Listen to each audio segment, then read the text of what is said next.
o haki capaz de paralisar e fazer um almirante recuar. Este é o poder devastador do haki do Shanks. Mas não é só isso, também tivemos a localização do terceiro Road Poneglyph, o fim da luta do almirante Touro Verde, a localização de Pluton e como a fronteira de Wano será aberta. Você quer saber sobre tudo isso e muito mais? Então fica aqui comigo que é isso que eu vou te mostrar agora. Bom galera, eu fiz o primeiro review de One Piece no canal do capítulo anterior e vocês realmente me deram um feedback incrível. Então aqui estou eu fazendo um review do novo capítulo, o 1055, intitulado Nova Era. Eu espero que vocês gostem. Então agora vamos para os segredos do capítulo. O capítulo então começa na capital das flores, com todos festejando e se divertindo no festival. Enquanto isso, Momonosuke junto com os bainhas estão lutando contra o almirante Ryokugyu para tentar impedir que ele chegue na capital. Então continuamos a luta que paramos no último capítulo, com o Momonosuke sendo atacado e capturado pelas raízes do Ryokugyu. Assim que o Momonosuke é pego, Yamato corre para tentar ajudá-lo, mas ele diz para ela parar. Indignada, Yamato pergunta por que ela não pode lutar ao seu lado, e o Momonosuke apenas diz que ela tem que ficar fora disso. Nesse momento, o Ryokugyu começa a atacá-lo, acertando seu rosto e o jogando no chão. Então, vendo que seu companheiro estava em perigo, Raizou pula e usa uma de suas técnicas ninjas para disparar um ataque de fogo no almirante. O ataque aparentemente fere Ryokugyu e ele grita de dor, mas logo na sequência percebemos que ele estava apenas fingindo, dizendo que era apenas brincadeirinha. Ele ativa sua técnica chamada Floresta à Prova de Fogo, se libertando de toda a chama enquanto grita com Raizou, dizendo que ele está lutando contra um almirante da marinha e que uma fraqueza tão óbvia quanto fogo não o afetará. Enquanto diz isso, ele prepara um ataque enrolando uma de suas raízes como uma mola e dispara ela, acertando e perfurando o peito do Raizou. Assim que ele faz isso, ele começa a sugar todos seus nutrientes. Os bainhas tentam ajudá-lo, mas não importa quantos galhos e raízes eles cortem, eles não param de crescer, fazendo os bainhas se desesperarem, se perguntando se tudo o que eles podem fazer é apenas ficar cortando suas plantas. Mas então, Ryokugyu acelera a regeneração de suas raízes e também consegue prender Denjiro, Kawamatsu e Nekomamushi. Aqui galera, podemos perceber o poder insano desse almirante. Mesmo com 3 bainhas cortando sem parar suas raízes, ele ainda foi capaz de superar a velocidade deles e expandir suas gavinhas mais rápidos do que eles conseguiam cortar. Isso mostra muito do seu poder, porque aparentemente ele não está tendo dificuldade nenhuma em lutar contra Momonosuke e os samurais de Wano. Além também que ele é imune a fogo até um certo ponto, que é uma fraqueza natural das plantas e da floresta. O capítulo então corta para o porão do castelo no quarto secreto do Kozuki Sukiyaki, onde a Robin estava ali conversando com Sukiyaki, o antigo Shogun de Wano e o pai do Oden, que estava escondendo sua verdadeira identidade por vergonha de ter deixado alguém como Orochi tomar o controle de Wano. Sukiyaki então leva Robin até uma escadaria subterrânea que leva até o Road Poneglyph, descendo ainda mais fundo em Wano. Enquanto eles estão descendo as escadas, o Lau chega onde eles estão. Assim que o Sukiyaki vê o Lau, ele diz que o Lau fez bem os farejar, o que ele respondeu que não é uma hiena para farejar as pessoas. Ele diz que apenas notou que os dois não estavam juntos com os outros e isso fez ele desconfiar que eles estavam tramando algo. Sukiyaki então diz que nunca disse ao Orochi e ao Kaido sobre essa rota subterrânea, mas que mesmo assim eles encontraram o Poneglyph rapidamente porque eles tinham um subordinado da raça dos Tritões, o Supremo Astro Principal Jack. Nessa hora, Robin pergunta por que seria fácil para um tritão encontrar o Poneglyph, e Sukiyaki apenas diz que logo eles iriam entender. Enquanto eles continuam descendo, a Robin vê uma pequena luz saindo de um porão ao lado da escadaria, e ela pergunta ao Sukiyaki de onde vinha aquela luz. Ele então fala que tem uma janela no final do porão e se ela quiser, ela pode escalar e dar uma olhada. Ele também diz que eles já desceram o suficiente para estar no fundo do oceano. Com isso, a Robin escala aquela pequena e apertada abertura até chegar na janela de vidro, com Lau se teleportando até lá. E quando eles olham pelo vidro, eles veem uma cidade idêntica ao Wano, totalmente submersa pela água. Sukiyaki então diz para eles que esse é o antigo país de Wano de 800 anos atrás. Ele continua dizendo que não sabe exatamente por que ficou assim no passado, mas que provavelmente parte dele ainda está intacto porque a água em que ele está submerso não é água salgada do mar. Ele explica que há muito tempo o país de Wano era bem maior e ficava no nível do mar e na terra, na base do Monte Fuji, mas em algum momento foi feita uma muralha para cercar a ilha, e como resultado disso, as águas das chuvas começaram a acumular ali dentro, já que não tinham para onde escorrer.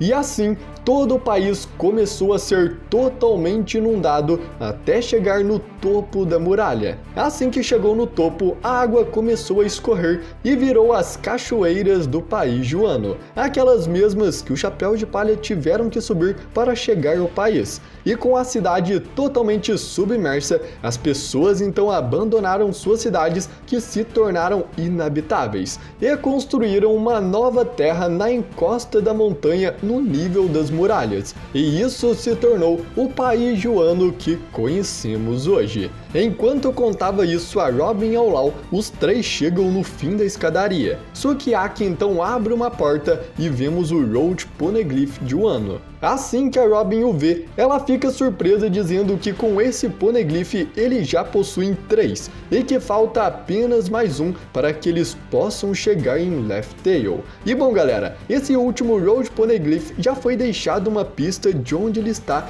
no capítulo especial Road to Laugh Tale. E os 3 principais locais são a ilha Hashinosu, que é a base do Barba Negra. Se estiver lá, quase certamente que Barba Negra que o possui. A ilha Vira, uma pequena ilha que já foi visitada pelo Monte Blanknoland, mas que atualmente sofreu um golpe de estado incitado pelo exército revolucionário. E o terceiro local é Elbaf, a Ilha dos Gigantes. Muito se fala sobre Elbaf na história de One Piece, e ele com certeza é um dos destinos do Chapéu de Palha, tanto pelo desenvolvimento do Sop, que desde Little Garden anunciou que iria para Elbaf conhecer os bravos gigantes guerreiros, quanto pelo fato que existe uma chance muito grande de Elbaf ser um território dos Shanks. Basicamente, todos os Yonkous possuem territórios no Novo Mundo. Kaido possuía Wano, Big Mom Whole Cake, Barba Negra possui Hashinosu, mas até agora ainda não vimos qual é o território dos Shanks. A cultura de Elbaf é baseada na cultura nórdica dos Vikings. Seu príncipe é nomeado como Loki, um príncipe nórdico. A maioria de seus cidadãos conhecidos se assemelham a representações bem estereotipadas de vikings, e a sua sociedade gira em torno principalmente da honra em batalha e reverencia os guerreiros respeitáveis. Já agora, o navio do Shanks tem uma semelhança muito grande com os navios vikings de antigamente, então ele pode ter sido construído em Elbaf e lá pode ser o seu território, e pode ser ele quem possua o último Road Poneglyph. Continuando então o capítulo, Sukiyaki diz que eles estão em uma caverna perto da base do Monte Fuji, e se eles descerem um pouco mais, é dito que encontraria a dormente arma ancestral Pluton. Sukiyaki diz que nunca viu a arma e que não consegue mostrar ela para eles, porque o único jeito de tirar Pluton dali é derrubando as muralhas de Wano, abrindo suas fronteiras. Ou seja, abrir as fronteiras significa liberar uma das 3 armas ancestrais. Ouvindo isso, a Robin fica surpresa e pergunta por que o Oden iria querer liberar uma arma, já que seu maior objetivo era abrir as fronteiras de Wano. Sukiyaki então diz que esse conhecimento foi passado por gerações dentro do shogunato de Wano e que ele não sabe dizer o que o Oden descobriu durante suas viagens pelo mundo exterior. E aqui temos algo realmente interessante que me deixou muito empolgado quando eu li. Pluton será liberto assim que as fronteiras de Wano forem abertas, assim que as suas muralhas forem destruídas. E isso deixou claro para mim o real papel de Zunisha em Wano. Ele com certeza não apareceu ali apenas para reconhecer Joy Boy e dizer que ele estava de volta, e logo após isso ir embora. Se você perceber, Zunisha vai embora depois que Momonosuke diz que ainda não vai abrir as fronteiras de Wano. Isso me fez pensar que este é o papel de Zunisha, abrir as fronteiras de Wano destruindo suas muralhas. Zunisha é o único que pode destruir facilmente imensas muralhas como aquela. Mesmo Luffy com seu imenso poder agora, eu não vejo ele destruindo um pedaço tão grande de pedra como as muralhas de Wano. Outro ponto interessante é o motivo do Oden querer abrir as fronteiras de Wano e liberar Pluton. Oden viajou com Roger, chegou em Laugh Tale e descobriu toda a verdade do mundo e o segredo das armas ancestrais. Oden também profetizou que Joy Boy iria voltar em Wano, então com certeza existe alguma relação entre Joy Boy e as armas ancestrais, e elas serão muito importantes para o Luffy na reta final da sua jornada. Também tivemos a profecia de Shirahoshi, que é Poseidon, se encontrando com outro rei que surgirá, que provavelmente é Joy Boy. Com isso, falta apenas Uranus, que ainda não sabemos nada sobre ele, mas com certeza vocês podem esperar que todas as armas ancestrais se reunirão e terão uma grande importância na jornada do Luffy e na sua ascensão a Joy Boy.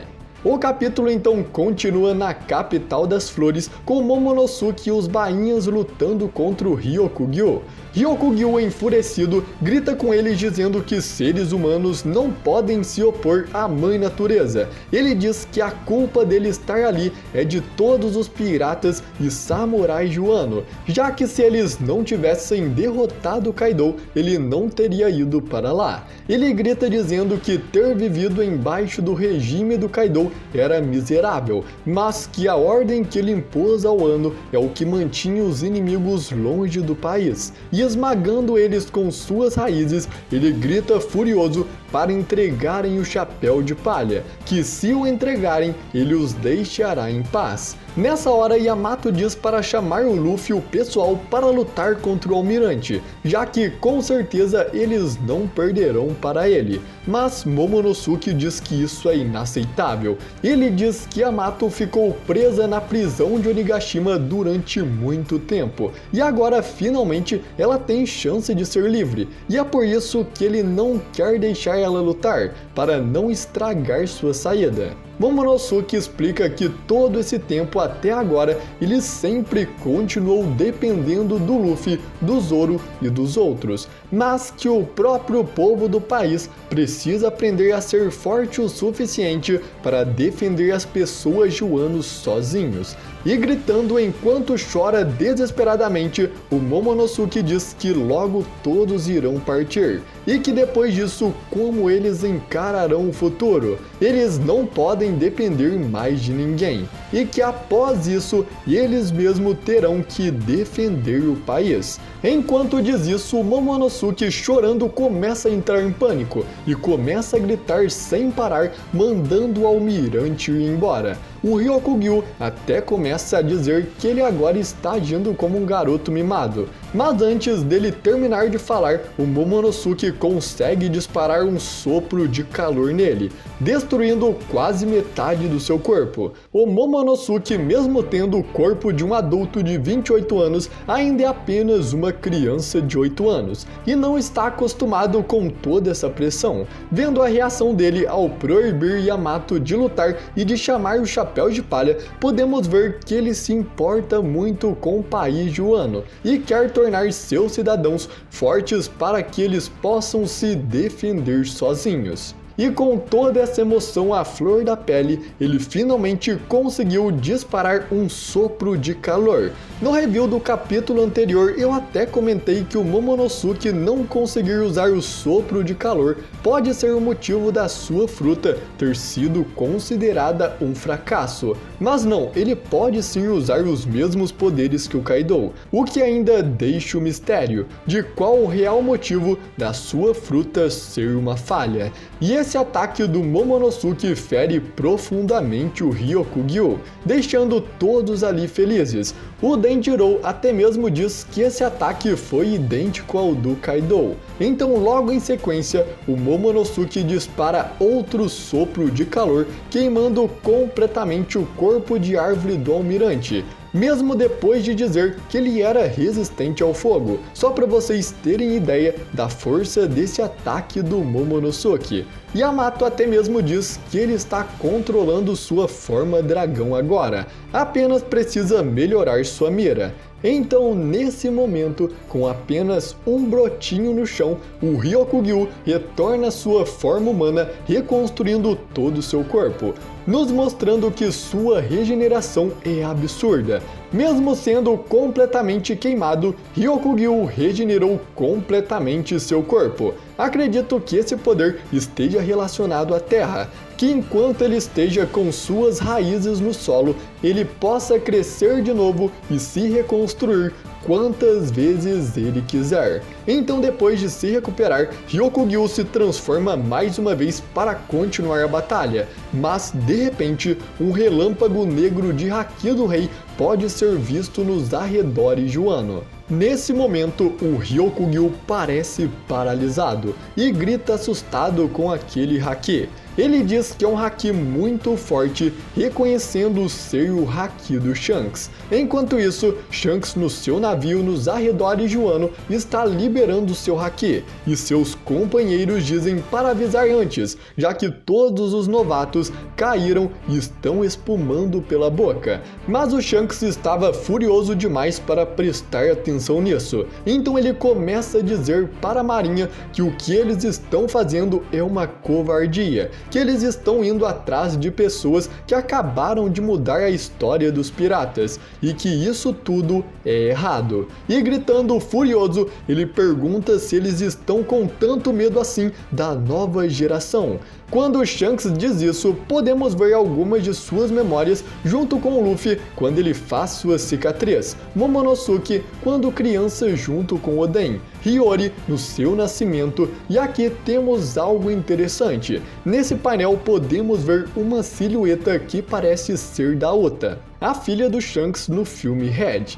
O filme Red não é um filme canônico, então seus personagens não fazem parte da história principal. Mas se aquela silhueta for realmente da Ota, isso faz dela canônica na história. E assim, o Shanks realmente tem uma filha, mas também pode ser outra pessoa e o Oda colocou ela com uma silhueta parecida com a Ota de propósito para aumentar o hype do filme ou para levantar teorias. Então assim que o Shanks diz suas palavras, o Ryokugyu na mesma hora se rende dizendo que não tem intenção de lutar contra ele ainda e vai embora de Wano, fazendo Momonosuke chorar de felicidade. Enquanto isso, Luffy, o Zoro, o Sanji e o Jinbei estavam ali de longe no festival, assistindo a luta do Momonosuke e os bainhas contra o Ryokugyu. Eles sabiam desde o início que o almirante estava ali, mas não entraram na batalha, provavelmente por causa do Momonosuke.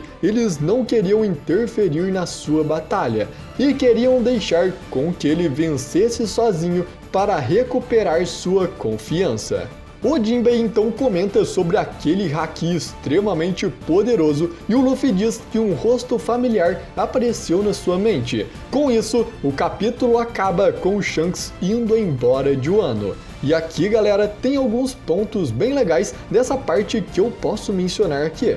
O primeiro é o incrível Haki do Shanks. O seu Haki foi capaz de pôr medo até mesmo em um almirante da marinha e deixar ele paralisado, mesmo estando a quilômetros de distância. Nem dentro do país o Shanks estava, ele estava apenas nos arredores. Já sabíamos que o Haki do Shanks era poderoso, como visto quando a força do seu Haki rachou uma parte do navio do Barba Branca. Um navio forte o suficiente para navegar vários anos no Novo Mundo.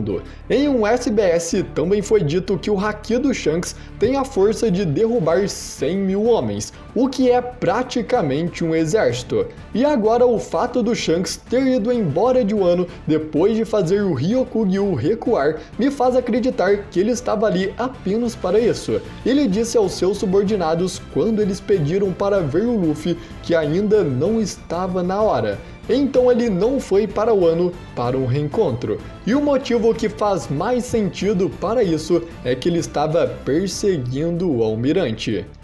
Bom galera, esse é o segundo review de One Piece que eu faço aqui para vocês, então eu peço para você que comente aqui o que você achou para que eu sempre traga reviews cada vez melhores. E se você teve alguma outra ideia que eu não falei no vídeo, comenta aqui que vai ser um prazer ler todos os seus comentários. E eu sinceramente espero muito que você tenha gostado do vídeo. E se você gostou, deixe o seu like e se inscreva no canal, porque desse jeito todos os novos vídeos vão chegar aí para você.